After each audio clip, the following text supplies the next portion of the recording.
What's going on, guys? Welcome back to another Hushlife vlog. I'm in my garage and I just completely ripped it apart, packing for an elk hunt. I'm putting the final touches, the last few items in the truck. So you can see I got some archery equipment, tools, slick tricks, extra broadheads, and the newer version of the tethered system, which I haven't opened mine yet. I've been using my tree saddle, or I should say I used my tree saddle out in Hawaii, and I was just running the older model, but they do have a newer one, so I'm excited to try that because they said it was more comfortable. Not that the other one was bad, but I think they made some adjustments on how it kind of sits around your butt and lower back to make it more comfortable for longer sits. So stoked on that. I've got my whole entire truck packed. Let me show you guys what we got. Throwing in some extra arrows. We can do some target practice at camp, which reminds me I need to grab a target. What did I do with my target? Thought I had a, oh, there it is. Yeah, I got me target right here.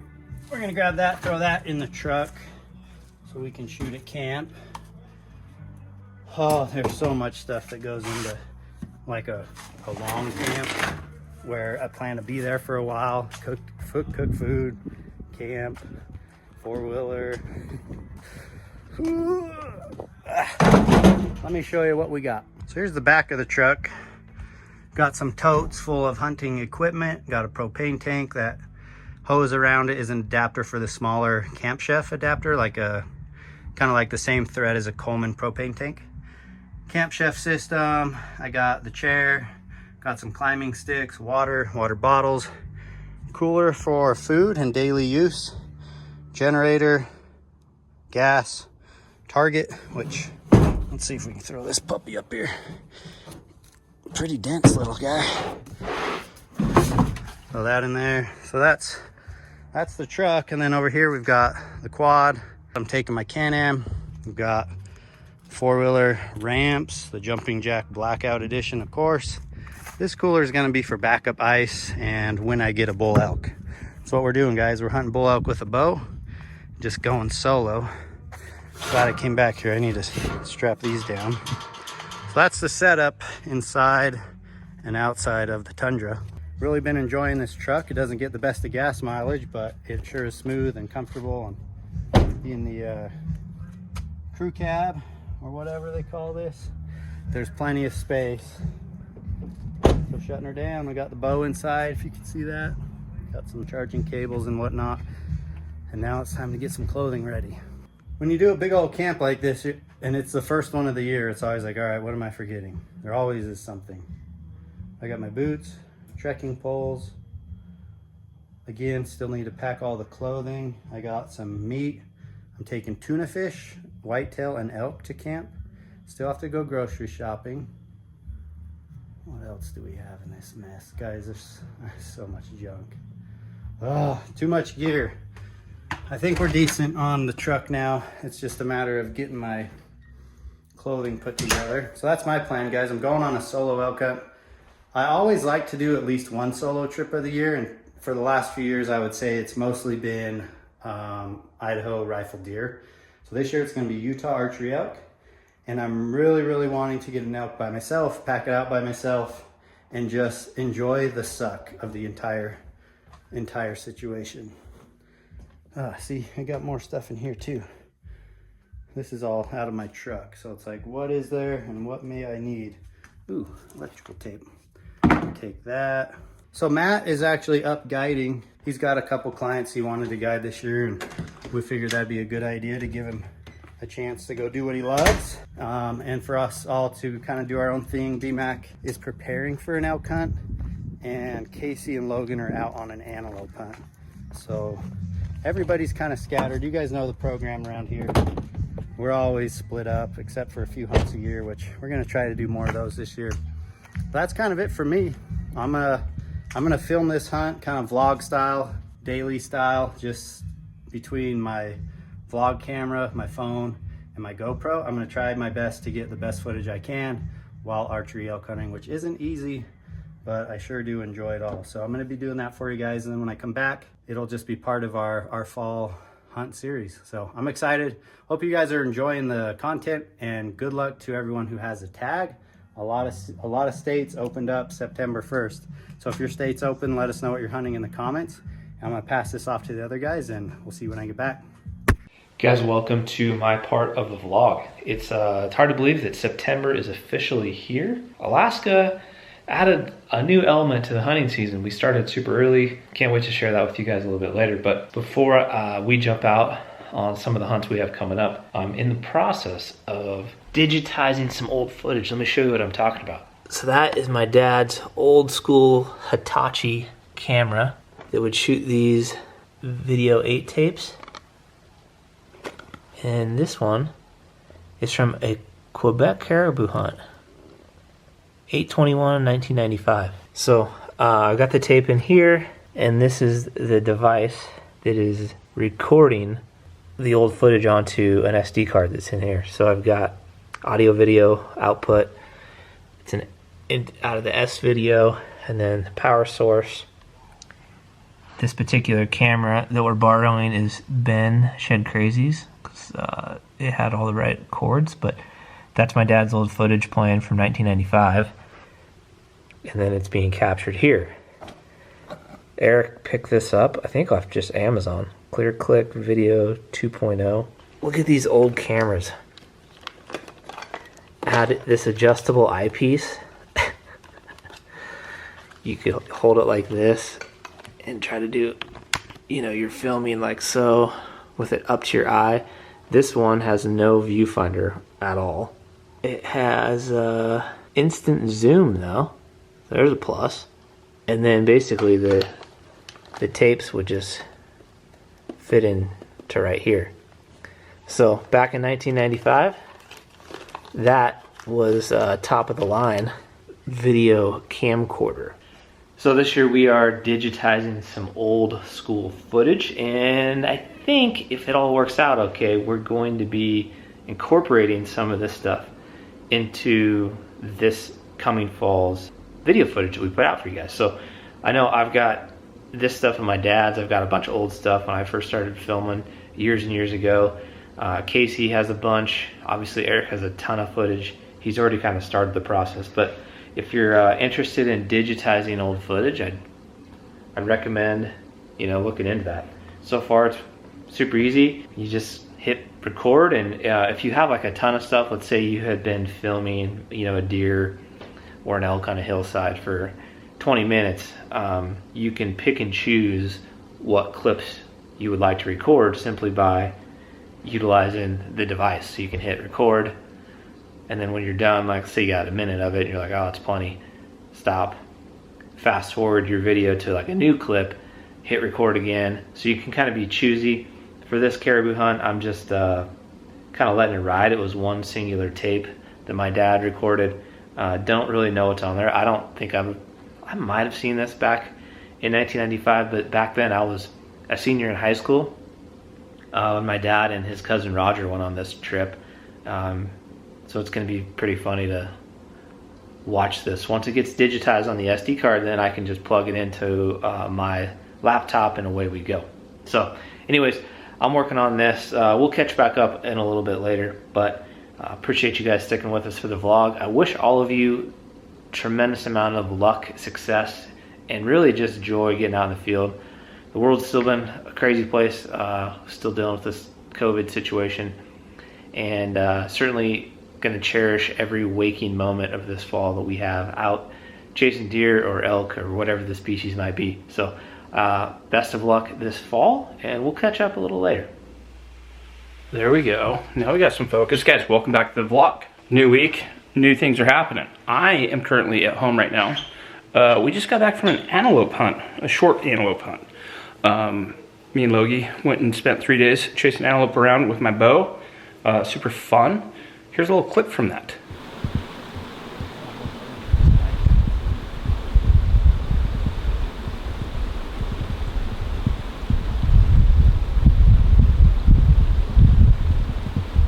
We've seen a lot of critters up here. I know that. We've seen a moose, saw antelope, and we saw elk now. Pretty good little hike we just went on. But we're figuring is we'll probably, well, there's been an update to the story. Here, let me take this from Logan real quick. The plan was to maybe stay up here and hunt these goats up high in the mountains. Well, my left foot just isn't cooperating. I don't know. I have an ingrown toenail, I think, and it hurts so bad. oh geez, how's that look? You should do rapid zoom. I don't think anybody's paying you for foot pictures. No. Unless you're into like ogres. Dang, man. So Logan has a ingrown toenail, and we favored it a couple miles back, and then he got a blister because he was favoring it. Which makes nothing's more just degrading. We're antelope hunting. It's not even like we're chasing elk. And my foot sucks. You want to go to the low country? Let's go do some low country stuff. Thanks, Logan. Sorry, guys. Yeah, so basically, if you guys watched a little clip from that, Logan basically ruined my antelope hunt. Just kidding. Anyway, I've got some things going on. I've got to go to a wedding with my family next week. We're going to be gone to California for like 5 days, and then I'll be right back into things. I'm going to go try to, go and hunt that same antelope hunt. It's an archery antelope hunt in Idaho. And then next thing on the schedule is we got to start getting after some elk. It's September, so I'm gonna go antelope hunting. I'm gonna go wedding, antelope hunting, and then I'm gonna go spend hopefully like 10 to 14 days chasing elk in the state of Idaho. But tonight what we're doing is we are doing a little bit of a cook-off. Not a cook-off, what am I talking about? I'm cooking dinner for my family, that's all I'm doing. I just wanted to show you guys one of my favorite recipes to do with any sort of hamburger. Luckily tonight we have moose.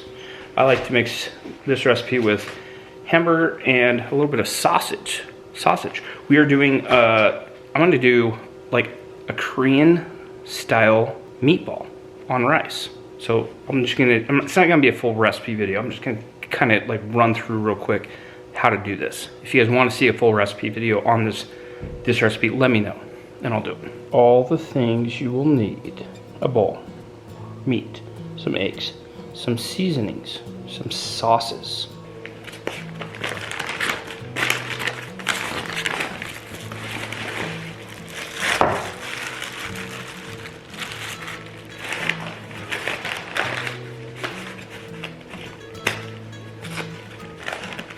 Alright, so this is the worst part of the whole ordeal. My head's cut off. You see the top of my head? Alright, so you gotta make your meatballs. Typically you would use like, I would suggest maybe some breadcrumbs if you're using wild game with no fat. Luckily this moose we have a little fat too. But all you wanna do is make a nice little meatball. And this is like a pound of hamburger and like a half a pound of sausage, and I have no idea how many it's gonna make, but I would recommend making your meatball smaller rather than bigger, because meatball is hard to cook through. Why did meatballs become a thing? Round objects. If you were to make like a cube, you could actually cook each side. Don't know. You guys let me know in the comments down below. So we're gonna make meatballs for the next few minutes. All right, like I said, that is the most time this recipe is going to take, is just creating the meatballs themselves. If you were wondering, that's 1.5 pounds of meat, and it made upwards of 23, I'd say mid-sized meatballs. Some of them are a little bigger than others, but there's 23 meatballs and 1.5 pounds of ground meat. This is by far my favorite piece of camp chef to cook on. It's a giant flat top grill, 6-burner, I believe. And I put it into like a little kind of kitchen here in my backyard, but I absolutely love this thing. Pizza oven's not bad. But once this thing is a little warmed up, what you want to do, take a little oil. Even though this thing is seasoned beyond its brains, spread a little oil over there. Tongs, when you're cooking meatballs, are the way to go. Spread that oil out.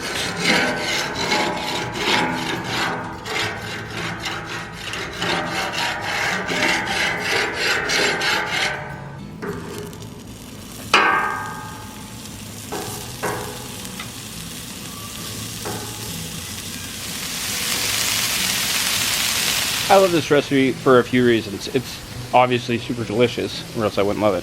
But, you know, there's only so much I feel like you can do, or there's not so much you can do with hamburger, but I think A lot of people just get themselves in a rut of what you can do with hamburger.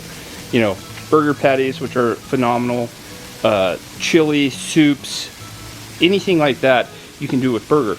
But this is something a little different. I don't think a lot of people do. It definitely changes the game for me and my family when we're kind of tired of those things and we need to burn through some burger, because typically you have mostly burger, or typically you have a lot more burger than you have steaks, and we always burn through our steaks the quickest. So this recipe is awesome because it's a little different, a little out of the ordinary, but you're still using that burger that's in your freezer, and it's delicious.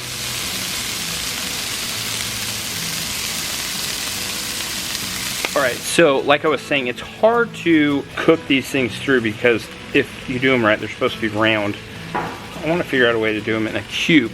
But so I basically cooked 3 sides of them, or brown 3 sides of them, which is all right. We're gonna throw them in the oven with a little sauce, and so we'll finish cooking them. But these things are looking pretty, my focus, not great, delicious.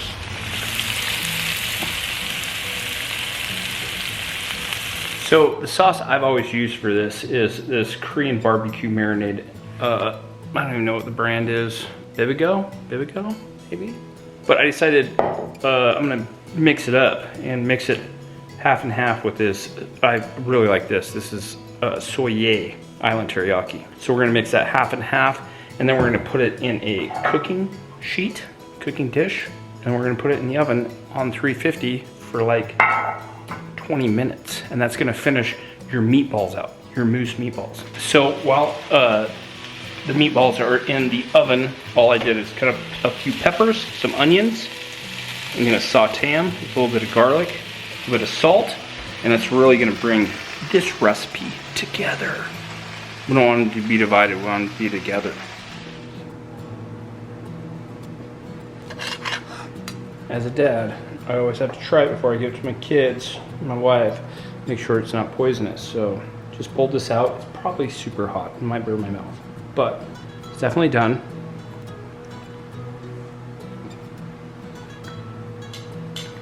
Oh, next level. Dang, this is good. This might be one of my favorite recipes to do with a burger.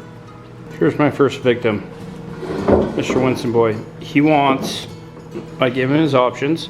He wants rice, he wants meatballs, but no peppers. No peppers. Okay. 1. How many do you want? 2. 2 meatballs. You can cut it in half. Meatballs? Pretty good. Pretty good? Very good. All right, second victim, Gage. We're doing some rice. Oh wow, that's a lot of rice. Oh, and that was rice? Oh yeah, for sure. Get your peppers. Who likes peppers? Awesome. How many meatballs do you want? 2. You got Gage's plate. That looks awesome. You ready? High five. You ready for it? Yes, I'm ready for it. Okay. Onions. 1 bite, everyone knows the rules. How about 2 bites? Not so?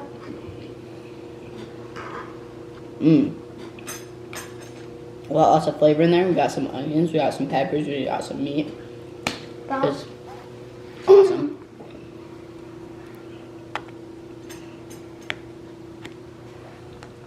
All right, guys, welcome back to a house skin. So we've talked about the hats before, we've talked about the flannels, those will be coming soon. Here is one of the shirts that'll be coming down the pipes. We're gonna be calling this the whitetail topo. It's gonna come in a couple color variants. And then I just have a couple other ones I'll show you. Plenty of new stuff coming. A lot of new designs, which we're very excited about. I'm guessing by the time you see this, probably within the next month, they'll start trickling out. All right, so here's a couple of the new looks. This is the whitetail flag tee, kind of your classic heather gray with black. And then we've got a variation with black, kind of like a tan color, which I think turned out really good. And like I said, I just showed you the whitetail topo tee, a couple designs there. Just a handful of some of the newer whitetail inspired themes coming down the road. And honestly, whether or not you're a whitetail person or not, I think that antler design is super sharp, even if you're a mule deer person. And then one of the tried and true classics, the classic Fireball flag tee. We're doing a new variation, haven't done this color before. Haven't done black yet, so we got a black shirt. It's kind of like an olive drab. with a little bit of a white accent on the antler. So like I said, expect a lot of new designs, t-shirts, hats. We got a pile of hats on order, and also hoodies. The other update is if you live in a city where Scheels Outdoors exists, we're gonna be in those doors now. We were super lucky and we picked up all the Scheels stores. The only store we will not be in, and I believe it's just like a different type of store, is in Moorhead, Minnesota. But if you live in Nebraska or Wisconsin or Texas, South Dakota, North Dakota, Minnesota, Montana, Colorado, the Utah stores, we're gonna be having new designs dropping end of September in all of those doors. And so we're super excited about that. Make sure you go check them out. We'll provide a list once everything's live of like the actual store locations, but Scheels has been a cool partner. We've never done any of the wholesale stuff before whatsoever. Really don't have plans to expand beyond this Scheels partnership, but it's kind of cool to see your stuff in some of those different stores. So thank you guys for the support for that. So aside from all the merchandise updates, I'm just getting packed up. I've got one family trip that I'm doing over the next week or so, and then kind of full bore into archery elk. Super excited, been getting stuff organized. I'm using one of the YETI loadout go boxes kind of for my archery kit. Got some extra blades, a couple Sharpies, some calls, a little bit of face paint. Again, more external calls, some tool, more just miscellaneous archery equipment, extra release, some elk game bags, extra broadhead, extra diaphragm calls, tape, pyro putty, some headlamps, some knives. Not quite sure what else I'm missing. Let's have an honest conversation for a second. The Hush elk game bag. This has been frustrating. Not sure quite how else to put it, but we've been waiting for these since March. They sold out like immediately. You guys were super supportive. We do have a few deer bags left, but we ordered a shipment literally like in February. They were supposed to be here the latest July. Well, I got a call last week saying, listen, I don't really have any great news for you right now, but somehow the shipment got on a boat that is who knows where. It was supposed to have been here, it's not here. And they're trying to track down where our stuff is. We were really, really optimistic that these would show up for sure archery elk season and hopefully rifle elk season. I don't have a clue when they're gonna show up. We are in this crazy logistical supply chain shipping nightmare since the last year, whether it's our hats, our shirts, our hoodies, honestly any product within the hunting industry or even outside of it, things are impossible to get a hold of, and shipping is a massive nightmare. So I don't have any great updates. I don't know when we're gonna see our next shipment. We are anxiously awaiting. As soon as we do have any kind of updates, certainly let you know. But that's all I got from here. I know Eric's out hunting. We are really getting excited to get back out in the field. I can't wait to hear my first bugle of the season. Fall's here, guys. Fall is here. See you next week.